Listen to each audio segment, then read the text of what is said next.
ಎಲ್ರಿಗೂ ಎಜು world Kannada YouTube ಚಾನಲ್ಗೆ ಸ್ವಾಗತ. ಸೊ ಯಾರೇನೋ ನಮ್ಮ ಚಾನಲ್ ಸಬ್ಸ್ಕ್ರೈಬ್ ಆಗಿಲ್ಲ, ಈ ಕೂಡಲೇ ನಮ್ಮ ಚಾನಲ್ ಸಬ್ಸ್ಕ್ರೈಬ್ ಆಗಿ ಅದೇ ರೀತಿ ಪಕ್ಕದಲ್ಲಿರೋ ಬೆಲ್ಕನ್ನು ಪ್ರೆಸ್ ಮಾಡೋದ್ರ ಮುಖಾಂತರ ಆಲ್ ಅನ್ನೋ ಆಪ್ಷನ್ನ ಸೆಲೆಕ್ಟ್ ಮಾಡ್ಕೊಳ್ಳಿ. ನಾವು ಮಾಡೋ ಪ್ರತಿಯೊಂದು ವೀಡಿಯೋಸ್ ಕೂಡ ನಿಮಗೆ ನೋಟಿಫಿಕೇಶನ್ ಮುಖಾಂತರ ಬರುತ್ತೆ. ಸೊ ಇವತ್ತಿನ ಈ ಒಂದು ವಿಡಿಯೋದಲ್ಲಿ SSP ರಿಲೇಟೆಡ್ ಸುಮಾರಷ್ಟು ಡೌಟ್ಸ್ಗಳಿದ್ವು. ಏನಂತಂದರೆ ವಿದ್ಯಾರ್ಥಿಗಳಿಗೆ SSP ಸ್ಕಾಲರ್ಶಿಪ್ಪನ್ನು ಹೋಗ್ಬಿಟ್ಟು ಆಫೀಸಲ್ಲಿ ಅಪ್ಡೇಟನ್ನು ಕೂಡ ಮಾಡಿ ಬರ್ತಾ ಇದ್ದಾರೆ. ಅಂದರೆ ಅದಾದ ನಂತರ ಅವರಿಗೆ ಕೆಲವೊಂದಿಷ್ಟು ಕಾಲ್ಸ್ಗಳು ಬರ್ತಾ ಇದ್ದಾವೆ. ಕಾಲ್ಗಳು ಬಂದ ನಂತರ ಹೋಗ್ಬಿಟ್ಟು ಆಫೀಸಲ್ಲಿ ವೆರಿಫೈ ಮಾಡಿದ ನಂತರ ಕೂಡ ಸ್ಟೇಟಸಲ್ಲಿ ಅಪ್ಡೇಟ್ ಆಗಿದೆ. ಕೆಲವೊಂದಿಷ್ಟು ವಿದ್ಯಾರ್ಥಿಗಳಿಗೆ ಸ್ಟೇಟಸ್ ಅಪ್ಡೇಟ್ ಆದ ನಂತರ ಏನಾಗ್ತದೆ ಅಂದರೆ ಕೆಲವೊಂದಿಷ್ಟು ಪ್ರಾಬ್ಲಮ್ಸ್ಗಳು ಕೂಡ ಆಗ್ತಾ ಇದ್ದಾವೆ. ಅದಾದ ನಂತರನೂ ಕೂಡ ಸುಮಾರಷ್ಟು ಪ್ರಾಬ್ಲಮ್ಸ್ಗಳನ್ನು ವಿದ್ಯಾರ್ಥಿಗಳು ಫೇಸ್ ಮಾಡ್ತಾ ಇದ್ದಾರೆ. ಸೊ ಇದರ ರಿಗಾರ್ಡಿಂಗ್ ಈ ಒಂದು ಸ್ಕಾಲರ್ಶಿಪ್ ವೀಡಿಯೋನ ನಾನು ಮಾಡಿರ್ತೀನಿ. ಸೊ ಯಾರು ಕೂಡ ಈ ಒಂದು ವೀಡಿಯೋನ ಸ್ಕಿಪ್ ಮಾಡಬೇಡಿ, ಈ ಒಂದು ವೀಡಿಯೋನ ಕಂಪ್ಲೀಟಾಗಿ ನೋಡಿ. ಮತ್ತು SSP ಸ್ಕಾಲರ್ಶಿಪ್ ಅಮೌಂಟ್ ಈ ಒಂದು ವೀಕ್ನಲ್ಲಿ ಯಾರಿಗೆಲ್ಲ ಕ್ರೆಡಿಟ್ ಆಗಿದೆ ವಿತ್ ಪ್ರೂಫ್ನೊಂದಿಗೆ ಮತ್ತು ಕೆಲವೊಂದಿಷ್ಟು ಡೌಟ್ಸ್ಗಳನ್ನ ಈ ಒಂದು ವೀಡಿಯೋದಲ್ಲಿ ನಾನು ಕ್ಲಿಯರ್ ಮಾಡ್ತೀನಿ. ಸೊ ಬನ್ನಿ ಈ ಒಂದು ವೀಡಿಯೋನ ಸ್ಟಾರ್ಟ್ ಮಾಡೋಣ.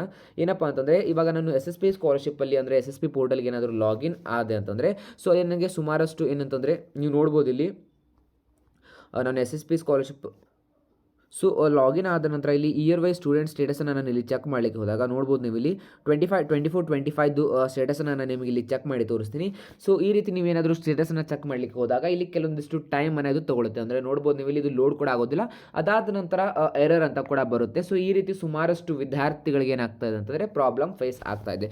ಸೊ ಈ ಒಂದು ಪ್ರಾಬ್ಲಮ್ಗೆ ಏನು ಸೊಲ್ಯೂಷನ್ ಮತ್ತು ನೀವೇನಾದರೂ ಸ್ಟೇಟಸನ್ನು ಅರ್ಜೆಂಟಾಗಿ ಡೌನ್ಲೋಡ್ ಮಾಡ್ಕೋಬೇಕು, ಬಿಕಾಸ್ ಆಫೀಸಲ್ಲಿ ಸಬ್ಮಿಟ್ ಮಾಡಬೇಕಂದ್ರೆ ಏನು ಮಾಡಬೇಕಂತ ಕೂಡ ನಾನು ಈ ಒಂದು ವಿಡಿಯೋದಲ್ಲಿ ಹೇಳ್ತೀನಿ. ಸೊ ಈ ರೀತಿ ಇದೇನಾದರೂ ಲೋಡ್ ಆಗ್ತಾ ಇದ್ದರೆ ಅಟ್ಲೀಸ್ಟ್ ವೇಟ್ 1ರಿಂದ 1.5 ನಿಮಿಷ ನೀವು ಈ ಒಂದು ಸ್ಟೇಟಸನ್ನು ಡೌನ್ಲೋಡ್ ಅಥವಾ ಸ್ಟೇಟಸ್ ನೋಡಲಿಕ್ಕೆ ವೇಟ್ ಮಾಡಲೇಬೇಕಾಗುತ್ತೆ. ಸೊ ಇವಾಗ ಸ್ಟೇಟಸನ್ನು ನಾನು ಇಲ್ಲಿ ಡೌನ್ಲೋಡ್ ಮಾಡಿದ್ದೀನಿ. ಸೊ ಸ್ಟೇಟಸನ್ನು ಡೌನ್ಲೋಡ್ ಮಾಡಿಬಿಟ್ಟು ನಿಮಗೆ ಇಲ್ಲಿ ತೋರಿಸ್ತಾ ಇದೆ ನೋಡಿ. ಪ್ರೀವಿಯಸ್ ಇಯರ್ ಮಾರ್ಕ್ಸ್ ಡೀಟೇಲ್ ಬಂದುಬಿಟ್ಟು your previous year result details is not been received from your concern board bar university ಅಂತ ಇದೆ.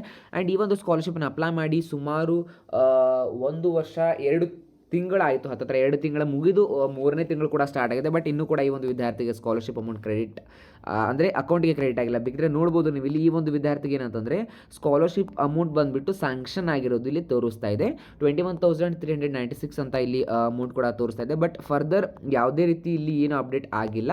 ಸೊ ಇನ್ನು ಅಪ್ಡೇಟ್ ಮಾಡಿ ಬಂದ ನಂತರ ಈ ಒಂದು ವಿದ್ಯಾರ್ಥಿ ನನಗೆ ಒಂದು ಸ್ಕ್ರೀನ್ಶಾಟನ್ನು ಶೇರ್ ಮಾಡಿರೋದು. ಸೊ ನಿಮಗೆ ಇಲ್ಲಿ ತೋರಿಸ್ತೀನಿ ನೋಡಿ. ಸೊ ನೀವು ಇಲ್ಲಿ ನೋಡ್ಬೋದು ಆಫ್ಟರ್ ಏನಂತಂದರೆ ಅಪ್ಡೇಟ್ ಮಾಡಿದ ನಂತರ ಸೊ ಪ್ರೀವಿಯಸ್ ಇಯರ್ ಪರ್ಸೆಂಟೇಜ್ ಕೂಡ ಇಲ್ಲಿ ಅಪ್ಡೇಟ್ ಆಗಿದೆ. ಅದಾದ ನಂತರ ಏನಂತಂದರೆ ಸ್ಟೇಟಸಲ್ಲಿ DBT ಸ್ಟೇಟಸಲ್ಲಿ S ಅಂತ ಕೂಡ ಇಲ್ಲಿ ಅಪ್ಡೇಟ್ ಆಗಿರುತ್ತೆ. ಸೊ ಯಾರಿಗೆ ನಾನಿಲ್ಲಿ ನಿಮಗೆ ಒಂದು ಕಾಲ್ ರೆಕಾರ್ಡನ್ನು ಕೂಡ ತೋರಿಸ್ತೀನಿ ನೋಡಿ. ರಾಜ್ಯ ವಿದ್ಯಾರ್ಥಿ ವೇತನ ತಂತ್ರಾಂಶದಿಂದ ಹಿಂದುಳಿದ ವರ್ಗಗಳ ಕಲ್ಯಾಣ ಇಲಾಖೆಯ ವಿದ್ಯಾರ್ಥಿ ವೇತನ ಯೋಜನೆಯಡಿ ನಿಮ್ಮ ಅರ್ಜಿಯನ್ನು ಸಂಸ್ಕರಿಸಲು ಸಾಧ್ಯವಾಗುತ್ತಿಲ್ಲ. ಆದ್ದರಿಂದ ತಾವು ತಮ್ಮ ಮಾರ್ಕ್ಸ್ ಕಾರ್ಡ್ ಪ್ರತಿಯೊಂದಿಗೆ ಹತ್ತಿರದ ಜಿಲ್ಲಾ ಅಥವಾ ತಾಲೂಕು ಕಚೇರಿಗೆ ತೆರಳಿ ನಿಮ್ಮ ಹಿಂದಿನ ವರ್ಷದ ಫಲಿತಾಂಶದ ಸೊ ನೀವು ಇವಾಗ ಏನು ಕೇಳಿದ್ರಿ, ಈ ಒಂದು ಏನಪ್ಪ ಅಂತಂದರೆ ಆಡಿಯೋ ಈ ಒಂದು ಕಾಲ್ ಪ್ರತಿಯೊಬ್ಬರಿಗೂ ಕೂಡ ಬರ್ತಾನೆ ಇದೆ. ಸೊ ಹಾಗಾಗಿ ಈ ಒಂದು ಪ್ರೀವಿಯಸ್ ವಿಡಿಯೋನ ನಾನು ಮಾಡಿದ್ದೀನಿ. ಹೌದು, ಆ ಒಂದು ಕಾಲ್ ಸ್ಪ್ಯಾಮ್ ಅಥವಾ ಯಾವುದೇ ರೀತಿ ಫೇಕ್ ಕಾಲ್ ಅಲ್ಲ, ಅದೊಂದು ಬಂದುಬಿಟ್ಟು ರಿಯಲ್ ನಿಜವಾದ ಕಾಲ್ ಆಗಿರುತ್ತೆ. ಅಂತಂದರೆ ಅದನ್ನು ಮಾಡಿರೋದು ಡಿಪಾರ್ಟ್ಮೆಂಟ್ ಕಡೆಯಿಂದ ಕಾಲ್ ಮಾಡಿರ್ತಾರೆ. ಅಂತಂದರೆ ಡಿಪಾರ್ಟ್ಮೆಂಟ್ ಕಡೆಯಿಂದ ನಿಮ್ಮ ಒಂದು ಸ್ಟೇಟಸನ್ನು ನಿಮಗೆ ಅಪ್ಡೇಟ್ ಮಾಡಲಿಕ್ಕೆ ಕಾಲ್ ಮಾಡಿರ್ತಾರೆ. ಸೊ ಯಾರು ಕೂಡ ಆ ಒಂದು ಸ್ಟೇಟಸನ್ನು ಯಾರು ಕೂಡ ನೆಗ್ಲೆಕ್ಟ್ ಮಾಡಬೇಡಿ. ಯಾಕಂತಂದರೆ ಇನ್ ಕೇಸ್ ನೀವೇನಾದರೂ ಅದನ್ನ ನೆಗ್ಲೆಕ್ಟ್ ಮಾಡಿ ನೀವೇನಾದರೂ ಸ್ಕಾಲರ್ಶಿಪ್ ಡೀಟೇಲ್ಸನ್ನು ನೀವು ಅಪ್ಡೇಟ್ ಮಾಡಿಸಿಲ್ಲ ಅಂತಂದರೆ ನಿಮಗೆ ಈ ವರ್ಷ ಸ್ಕಾಲರ್ಶಿಪ್ ಈ ವರ್ಷದಾಗಿರ್ಬೋದು ಅಥವಾ ನೆಕ್ಸ್ಟ್ ಇಯರ್ ಸ್ಕಾಲರ್ಶಿಪ್ ಆಗಿರ್ಬೋದು ಅಕೌಂಟಿಗೆ ಬಂದು ಕ್ರೆಡಿಟ್ ಆಗೋದು 100% ಡೌಟ್ ಏನೋ 100% ಬರೋದೇ ಇಲ್ಲ. ಬಿಕಾಸ್ ಯಾಕಂದರೆ ಈ ಒಂದು ಕಾಲ್ ಬರ್ತಾ ಇರೋದು ಪ್ರತಿಯೊಬ್ಬ ವಿದ್ಯಾರ್ಥಿಗಳಿಗೆ ಅಂತಂದರೆ ಯಾರ ಸ್ಟೇಟಸಲ್ಲಿ ಇನ್ನು ಯಾರೋ ಒಂದು ಅಪ್ಲಿಕೇಶನಲ್ಲಿ ಏನಾದರೂ ಮಿಸ್ಸಿಂಗ್ಸ್ ಇದೆಯಲ್ವ ಅಂತಹ ವಿದ್ಯಾರ್ಥಿಗಳಿಗೆ ಮಾತ್ರ ಈ ಒಂದು ಸ್ಟೇಟಸ್ ಬರ್ತಾ ಇದೆ, ಕಾಲ್ಸ್ಗಳು ಬರ್ತಾ ಇದ್ದಾವೆ. ಸೊ ಇಲ್ಲಿ ನೋಡ್ಬೋದು ಒಂದು ಪ್ರಕಟಣೆ ಇದೆ. ಏನಂತಂದರೆ ಕೆಳಗಣ್ಣ ಮೆಟ್ರಿಕ್ ನಂತರದ ಕೋರ್ಸುಗಳಲ್ಲಿ ವ್ಯಾಸಂಗ ಮಾಡುತ್ತಿರುವಂತಹ ಅರ್ಹ ಹಿಂದುಳಿದ ವರ್ಗ ವಿದ್ಯಾರ್ಥಿಗಳು ಹಾಗೂ ಪ್ರವರ್ಗ ಬಂದ ಅಲೆಮಾರಿ ಅಥವಾ ಅರೆ ಅಲೆಮಾರಿ ವಿದ್ಯಾರ್ಥಿಗಳಿಗೆ 2025-26 ಸಾಲಿನ ಹಿಂದುಳಿದ ವರ್ಗದ ಕಲ್ಯಾಣ ಇಲಾಖೆಯ ಮೂಲಕ ನೀಡಲಾಗುತ್ತಿರುವ ಶುಲ್ಕ ಮರುಪಾವತಿ ಕಾರ್ಯಕ್ರಮದ ಸೌಲಭ್ಯಕ್ಕಾಗಿ ಆನ್ಲೈನ್ ಮೂಲಕ ಅರ್ಜಿ ಸಲ್ಲಿಸಿರುವ ಅಂತಿಮ ದಿನಾಂಕವನ್ನು ಸೊ ನೋಡ್ಬೋದು 15/2/2026 ಅಂತಂದರೆ ಫೆಬ್ರವರಿ 15 ನಿಮಗೆ ಡೇಟನ್ನು ಎಕ್ಸ್ಟೆಂಡ್ ಮಾಡಿದ್ದಾರೆ. ಸೊ ಯಾವ ವಿದ್ಯಾರ್ಥಿಗಳಿಗೆ ಅಂದರೆ ಇಲ್ಲೆಲ್ಲವನ್ನೂ ಇನ್ ಡೀಟೇಲ್ ಆಗಿ ಅವರು ಮೆನ್ಷನ್ ಮಾಡಿದ್ದಾರೆ. ಬ್ಯಾಚುಲರ್ ಆಫ್ ಆರ್ಕಿಟೆಕ್ಚರ್ ಆಗಿರ್ಬೋದು, MC ಆಗಿರ್ಬೋದು, ಮೆಡಿಕಲ್ ಡಿಗ್ರಿ, MD MS ಏನಾದರೂ ಈ ರೀತಿ ಫಿಸಿಯೋಥೆರಪಿ ಎನಿ ಮೆಡಿಕಲ್ ಡಿಗ್ರಿ ಓದ್ತಕ್ಕಂಥ ವಿದ್ಯಾರ್ಥಿಗಳಿಗೆ, MBA MTech ಆಗ್ತಿರ್ತಕ್ಕಂಥ ವಿದ್ಯಾರ್ಥಿಗಳಿಗೆ, ಸೊ BAMS ಮಾಡ್ತಕ್ಕಂಥ ವಿದ್ಯಾರ್ಥಿಗೆ, BHMS ಮಾಡ್ತಕ್ಕಂಥ ವಿದ್ಯಾರ್ಥಿಗೆ, ಯೋಗ ಆ್ಯಂಡ್ ನ್ಯಾಚುರೋಪತಿ. ಸೊ ಈ ರೀತಿ ಸುಮಾರಷ್ಟು ಡಿಗ್ರಿಗಳು ಅಂತಂದರೆ ಪ್ರೊಫೆಷ್ನಲ್ ಡಿಗ್ರಿಗಳನ್ನು ಮಾಡ್ತಕ್ಕಂತಹ ವಿದ್ಯಾರ್ಥಿಗಳಿಗೆ ಏನಪ್ಪ ಅಂತಂದರೆ ಸ್ಕಾಲರ್ಶಿಪ್ ಅಂದರೆ ಸ್ಕಾಲರ್ಶಿಪ್ ಹಾಕಲಿಕ್ಕೆ ಡೇಟ್ನ ಅವರು ಎಕ್ಸ್ಟೆಂಡ್ ಮಾಡಿರ್ತಾರೆ. ಸೊ ಇದೊಂದು ಮುಖ್ಯವಾದ ಅಪ್ಡೇಟ್ ಆಗಿತ್ತು. ಇದನ್ನು ಕೂಡ ನಾನು ನಿಮಗೆ ಒಂದು ವಿಡಿಯೋದಲ್ಲಿ ತಿಳಿಸಬೇಕಾಗಿತ್ತು. ಸೊ ಅದನ್ನು ತಿಳಿಸಿದ್ದೀನಿ. ಸೊ ಇವಾಗ ಮುಂದಿನ ಒಂದು ಅಪ್ಡೇಟ್ ಏನಪ್ಪ ಅಂತಂದರೆ, ಸುಮಾರಷ್ಟು ಜನ ಏನು ಕೇಳ್ತಾ ಇದ್ರಿ ಅಂತಂದರೆ, ಸರ್ ನಮ್ಮದು ಕೌನ್ಸಿಲಿಂಗ್ ಡೀಟೇಲ್ಸ್ ಅಪ್ಡೇಟ್ ಮಾಡಲಿಕ್ಕೆ ಬರ್ತಾ ಇಲ್ಲ, ನಮ್ಮದು ಬಂದುಬಿಟ್ಟು ಮ್ಯಾನೇಜ್ಮೆಂಟ್ ಡೀಟೇಲ್ಸ್ ಅಂತ ಕೂಡ ಹೇಳ್ತಾ ಇದ್ದರು. ಸೊ ಹಾಗಿದ್ಮೇಲೆ ನಾನು ಇದನ್ನು SSP ಅವ್ರ ಕಡೆಯಿಂದ ಒಂದು ಕನ್ಫರ್ಮೇಷನ್ನ ತೊಗೊಳ್ತೀನಿ. ಏನಂತಂದರೆ ನೀವು ನೋಡ್ಬೋದು ಇಲ್ಲಿ ಗೋ ಟು, ಇಲ್ಲಿ ಅವ್ರು ಹೇಳಿದ್ದಾರೆ. ಸೊ ಮ್ಯಾನೇಜ್ಮೆಂಟ್ ಸೀಟ್ನವರಿಗೆ ನಾನು ಕ್ವಶನ್ ಹಾಕಿದಾಗ go to BCM website and see government orders for management students SSP amount will not be given ಅಂತ ಅವರು ಹೇಳಿದ್ದಾರೆ.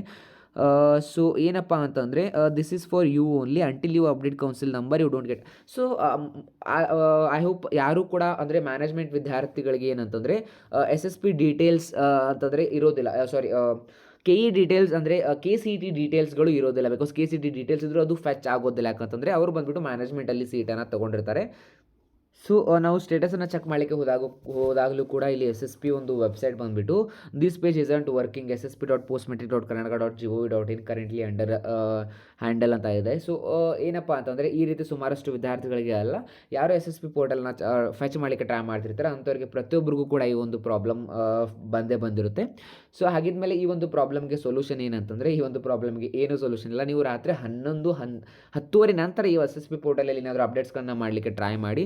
ಸೊ ನಾನು ಕೂಡ ಅದೇ ರೀತಿ ಇಲ್ಲಿ ನಿಮಗೆ ತೋರಿಸ್ತಾ ಇದ್ದೀನಿ. ಕೌನ್ಸಿಲಿಂಗ್ ಡೀಟೇಲ್ಸ್ ಆಗಿರ್ಬೋದು, ಸ್ಟೂಡೆಂಟ್ಸ್ನ ಅಂದರೆ ಪ್ರೀವಿಯಸ್ ಇಯರ್ ಮಾರ್ಕ್ಸ್ ಡೀಟೇಲ್ಸ್ ಆಗಿರ್ಬೋದು, ಅದನ್ನು ಅಪ್ಡೇಟ್ ಮಾಡಲಿಕ್ಕೆ ತುಂಬ ಟ್ರೈ ಮಾಡ್ತಾ ಇದ್ದೀನಿ. ಬಟ್ ಇಲ್ಲಿ ಆಗ್ತಾ ಇಲ್ಲ. ಬಿಕಾಸ್ ಯಾಕಂತಂದರೆ ಸರ್ವರ್ ಡೌನ್ ಇರೋ ಕಾರಣಕ್ಕೆ. ಸೊ ಇನ್ನು ನಿಮಗೇನಪ್ಪ ಅಂತಂದರೆ ಸ್ಟೇಟಸ್ ಚೆಕ್ ಮಾಡಬೇಕಂದ್ರೂ ಕೂಡ ಏನೂ ಆಗ್ತಾಯಿಲ್ಲ, ಸ್ಟೇಟಸ್ ಕೂಡ ಚೆಕ್ ಆಗ್ತಾಯಿಲ್ಲ. ಸೊ ಇನ್ನು ವಿದ್ಯಾರ್ಥಿಗಳ ಲಾಸ್ಟ್ ಡೌಟ್ ಏನಿತ್ತು ಅಂದರೆ, ಈ ವರ್ಷ ನಾವು ಸ್ಕಾಲರ್ಶಿಪ್ಗೆ ಅಪ್ಲೈ ಅಂದರೆ 24-25 ಸ್ಕಾಲರ್ಶಿಪ್ನ ಡೀಟೇಲ್ಸನ್ನು ವೆರಿಫೈ ಮಾಡಿಸಿ ಬಂದಿದ್ವಿ, ಅಂದರೆ ಡೀಟೇಲ್ಸ್ನ ಅಪ್ಡೇಟ್ ಮಾಡಿಸಿ ಬಂದಿದ್ದೀವಿ. ಸೊ ನಮಗೆ ಯಾವಾಗ ಸ್ಕಾಲರ್ಶಿಪ್ ಅಮೌಂಟ್ ಬಂದುಬಿಟ್ಟು ಜಮಾ ಆಗುತ್ತೆ ಅಂತ ಸುಮಾರಷ್ಟು ಜನ ಕೇಳ್ತಾ ಇದ್ರಿ. ಸೊ ನಿಮಗೇನಪ್ಪ ಅಂತಂದರೆ ಫೆಬ್ರವರಿ ಎಂಡ್ವರೆಗೆ ಅಂತಂದರೆ ಸ್ಕಾಲರ್ಶಿಪ್ ಅಮೌಂಟ್ ಬಂದುಬಿಟ್ಟು ಜಮಾ ಆಗ್ತದೆ. ಅಂತಂದರೆ ನೀವು ಸ್ಟೇಟಸನ್ನು ಚೆಕ್ ಮಾಡಿದಾಗ ಅಲ್ಲಿ ಯಾವುದೇ ರೀತಿ ಪ್ರಾಬ್ಲಮ್ ಇಲ್ಲ ಅಂತ ಅನ್ನೋದಾದರೆ ನಿಮ್ಮೊಂದು ಸ್ಕಾಲರ್ಶಿಪ್ ಅಮೌಂಟ್ ಬಂದುಬಿಟ್ಟು ಫೆಬ್ರವರಿ 28 ಒಳಗಾಗಿ ಸ್ಕಾಲರ್ಶಿಪ್ ಅಮೌಂಟ್ ಬಂದುಬಿಟ್ಟು 100% ನಿಮ್ಮ ಒಂದು ಅಕೌಂಟಿಗೆ ಖಂಡಿತ ಕ್ರೆಡಿಟ್ ಆಗುತ್ತೆ. ಸೊ ಅದರಲ್ಲಿ ಯಾವುದೇ ರೀತಿ ಒಂದು ಡೌಟ್ ಕೂಡ ಇಲ್ಲ. ಯಾಕಂತಂದರೆ ಇದನ್ನು ಏನಪ್ಪ ಅಂತಂದರೆ SSP ಡಿಪಾರ್ಟ್ಮೆಂಟ್ದವರು ಅಂದರೆ ಬ್ಯಾಕ್ವರ್ಡ್ ಕ್ಲಾಸಸ್ ವೆಲ್ಫೇರ್ ಡಿಪಾರ್ಟ್ಮೆಂಟ್ ಅವರೇ ಅದನ್ನು ತಿಳಿಸಿರೋದಾಗಿ. ಬಿಕಾಸ್ ಯಾಕಂದರೆ ಫೆಬ್ರವರಿ 15 ಮತ್ತೆ 2025-26ನ ಸ್ಕಾಲರ್ಶಿಪ್ನ ಡೇಟ್ಸನ್ನು ಕೂಡ ಅವರು ಎಕ್ಸ್ಟೆಂಡ್ ಮಾಡಿರೋ ಕಾರಣ ಫೆಬ್ರವರಿ ಎಂಡ್ವರೆಗೆ ನೀವು ನಿಮ್ಮ ಒಂದು ಸ್ಕಾಲರ್ಶಿಪ್ ಅಮೌಂಟನ್ನು ಎಕ್ಸ್ಪೆಕ್ಟ್ ಮಾಡ್ಬೋದು ಅಂತ ಕೂಡ ಹೇಳಿದ್ದಾರೆ. ಸೊ ಇದೇ ರೀತಿ ಇವತ್ತು ಈ ಒಂದು ವಿಡಿಯೋದಲ್ಲಿ SSP ರಿಲೇಟೆಡ್ ನಾನು ನಿಮಗೆ SSP ಸ್ಕಾಲರ್ಶಿಪ್ನ ಲಾಸ್ಟ್ ಡೇಟ್ ಆಗಿರ್ಬೋದು ಮತ್ತು SSP ಸ್ಟೇಟಸನ್ನು ಅಪ್ಡೇಟ್ ಮಾಡಿಸಿದ ನಂತರ ಕೆಲವೊಂದಿಷ್ಟು ವಿದ್ಯಾರ್ಥಿಗಳಿಗೆ ಎರರ್ ಬರ್ತಾ ಇದೆ. ಸೊ ನೀವು SSP ಡೀಟೇಲ್ಸನ್ನು 1000 ಬಾರಿ ಆದರೂ ನೀವು ಎಡಿಟ್ ಮಾಡ್ಕೋಬೋದು. ಸೊ ಅದನ್ನು ಕೂಡ ನಾವು ಒಂದು ವಿಡಿಯೋದಲ್ಲಿ ಹೇಳಿದ್ದೀನಿ. ಮತ್ತು SSP ಸ್ಕಾಲರ್ಶಿಪ್ಗೆ ಏನಂತಂದರೆ ಆಲ್ಮೋಸ್ಟ್ ನೀವು ನಿಮ್ಮ ಒಂದು ಒರಿಜಿನಲ್ ಡಾಟಾನ ಕೀಪ್ ಮಾಡಲಿಕ್ಕೆ ಟ್ರೈ ಮಾಡಿ. ಯಾಕಂತಂದರೆ ಯಾವುದೇ ರೀತಿ ಫಾರ್ ಎಕ್ಸಾಂಪಲ್ ಡೀಟೇಲ್ಸನ್ನು ಅಪ್ಡೇಟ್ ಮಾಡುವಾಗ ಪ್ರಾಪರ್ ಡೀಟೇಲ್ಸನ್ನು ಅಪ್ಡೇಟ್ ಮಾಡಿಸಿ. ಯಾಕಂದರೆ ಸುಮಾರಷ್ಟು ವಿದ್ಯಾರ್ಥಿಗಳು ಫಸ್ಟ್ ಸೆಮ್ ಮತ್ತು ಥರ್ಡ್ ಸೆಮ್ ಡೀಟೇಲ್ಸನ್ನು ಹೋಗ್ಬಿಟ್ಟು ಸೆಕೆಂಡ್ ಇಯರ್ಗೆ ಅಪ್ಡೇಟ್ ಮಾಡಿಸಿ ಬಂದಿರೋದು. ಈ ರೀತಿ ಕೂಡ ಸುಮಾರಷ್ಟು ಪ್ರಾಬ್ಲಮ್ಸ್ಗಳಿದ್ದಾವೆ. ಸೊ ಯಾವುದೇ ರೀತಿ ಪ್ರಾಬ್ಲಮ್ಸ್ ಆಗದೇ ಇರಲಿ, ಆದಷ್ಟು ನೀವು ಕರೆಕ್ಟಾಗಿ SSP ಡೀಟೇಲ್ಸನ್ನು ನೀವು ನಿಮ್ಮ ಒಂದು ಸ್ಕಾಲರ್ಶಿಪ್ಗೆ ಕೊಡಿ ಅಂತ ಹೇಳ್ತಾ ಇದ್ದೀನಿ. ಸೊ ಮತ್ತೆ ಸಿಗೋಣ ಮುಂದಿನ ವಿಡಿಯೋದಲ್ಲಿ. Thank you.